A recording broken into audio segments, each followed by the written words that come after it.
জানি না কতক্ষণ কথা বলতে পারবো। আরশের মালিক জান্নাতের বাগানে বসে দোয়া করছি, নিঃসন্দেহে দোয়া কবুল হবে এই ময়দানে বসে। যতক্ষণ কথাগুলো বলবো আমি সহ পুরো পূর্ব শিলুয়া সমাজবাসী যেন আমল করতে পারে, সহ করেন আমিন। একটি বিষয় হলো যুবকদের অধপতন, আরেকটা বিষয় হলো আব্বা আম্মার হক। আপনাদের খতিব সাহেব আমার নির্ধারণ করে দিয়েছে। আসল প্রথম হলো যুবক। যুবক হচ্ছে আমাদের বড় এক সম্পদ। এই সম্পদ হারিয়ে গেলে যারা হারিয়ে ফেলেছেন তারা একটু ফিল করতে পারবে। যুবক বয়সটা কত গোল্ডেন বয়স ছিল, যুবক বয়সটা কত সোনালী বয়স ছিল, সে বয়সটা হারিয়ে আছে। আমরা সবাই জীবনের শেষ প্রান্তে এসে দাঁড়িয়েছি, কথা ঠিক কিনা? পরীক্ষার হল শেষ হওয়ার পরে 4 ঘন্টা 3 ঘন্টা আপনাকে আমাকে আর পরীক্ষা ঢোকার জন্য দিবে?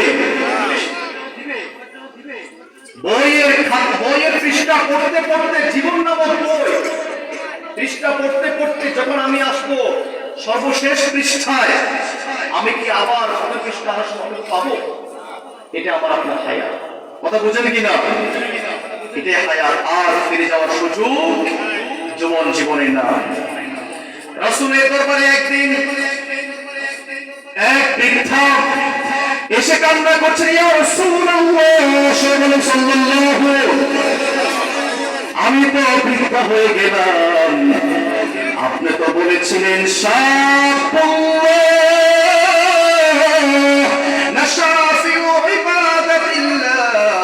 যুবকে একবার ডাকলে যুবন বয়সে রব্বুল আলামিন 70 বার যুবকের জবাব দিয়ে থাকে।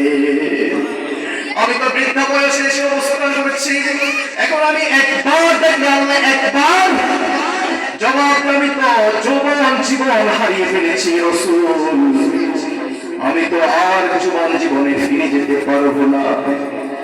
আমার কি গুনাহ মাফ হয়েছে? আমি কি জান্নাত পাবো নাকি? বৃদ্ধা রাসূলের দরবারে কান্না জর্জরিত কণ্ঠে কথাগুলো বলতেছে। রাসূল তো হচ্ছে রহমতের নবী এবং আনন্দের নবী, হাসি উজ্জ্বল নবী। রাসূল বললেন, না বৃদ্ধা, তোমার জান্নাত তোমার ভাগ্যে নাই, তোমাকে জান্নাত দেওয়া হবে না। বৃদ্ধার কান্না শুরু করলো। রাসূল, আপনি এটা কি বললেন? জীবনে এমন কোন অন্যায় গুনার কাজ করি নাই, আমি আপনার সাহাবী বৃদ্ধ হয়ে গেলাম, তারপরে কেন আমার গুনাহ মাফ হবে না? রাসূল বলল, তুমি কি আয়াতটা পড়ো না? সূরা ওয়াকিয়ার ভিতরে প্রায় বললেন, ইন্না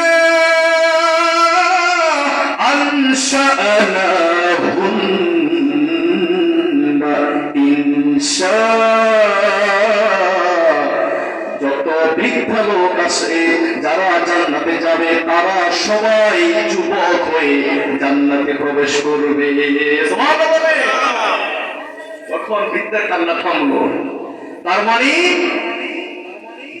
যুবক হয়ে আমরা সবাই যাবো কোথায়? সকল বৃদ্ধা টাকরা 30 বছর যুবক হয়ে যাবে, যে সকল বৃদ্ধারা জান্নাতি হবে তারা। আরেক কালো সাহাবী কান্না করছে, রাসূল আমি কি জান্নাত পাবো না? রাসূল বলল, না, কোন কালো ব্যক্তি জান্নাত পাবে না। ও কেন?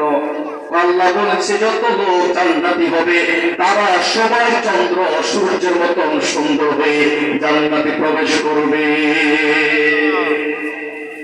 যুবক সকল জান্নাতি কি হবে? যুবক পড়াশোনা কি হবে? আমার বিষয় কিন্তু প্রথম অংশের যুবকদেরকে নিয়ে, খেয়াল করে।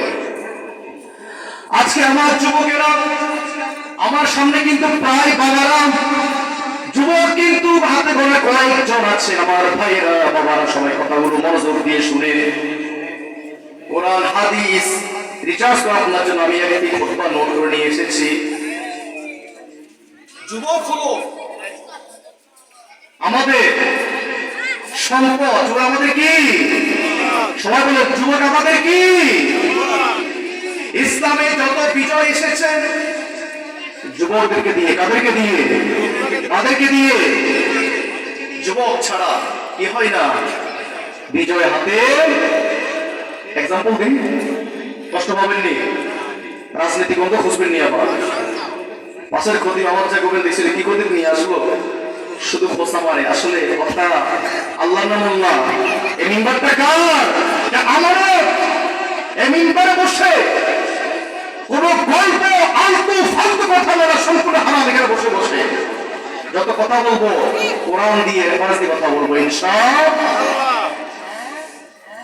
16 বছর পর্যন্ত, 9 সাল থেকে নিয়ে 24 আগস্ট পর্যন্ত রক্ত শুষা হাইনার মতন খাবার দিয়ে দিয়ে আমার কলেজের যুবকদেরকে জ্ঞান গুরু বানিয়ে ফেলেছে, কিশোর গুরু বানিয়ে ফেলেছে, টিকটক গুরু বানিয়ে ফেলেছে, ফেসবুক ভক্ত বানিয়ে ফেলেছে, অনলাইন ইউটিউব যত প্রকার নোংরামি বেহায়াপনা, চোখ ধাঁধানো জাহান্নামী যত কিছু আছে না কেন, নায়িকা গায়িকা সকলকে দিয়ে তারা মাথায় রেখেছিল অনলাইন প্ল্যাটফর্মের ভিতরে। কথা ঠিক কিনা? ধরে ধরে ধরে না ধরলে আল্লাহ, আল্লাহ শুনেন সামিউন, আল্লাহ দেখেন বাসিরুন। শোনার পরে, দেখার পরে যখন সীমা ছাড়িয়ে যায়, সীমা লঙ্ঘন করে ফেলে, আল্লাহ পরে সূরা ইমরানের মধ্যে বলেন ওয়াল্লাহু আজিজুন যুনতিকান। আল্লাহু আকবার। রব্বুল আলামিন তখন এমন অ্যাকশন নেওয়া শুরু করেন, ঈদের বক্ত পর্যন্ত তারা পালানোর সুযোগ পায় না। ফেরাউন, নমরুদ, হামান, সাজ্জাদ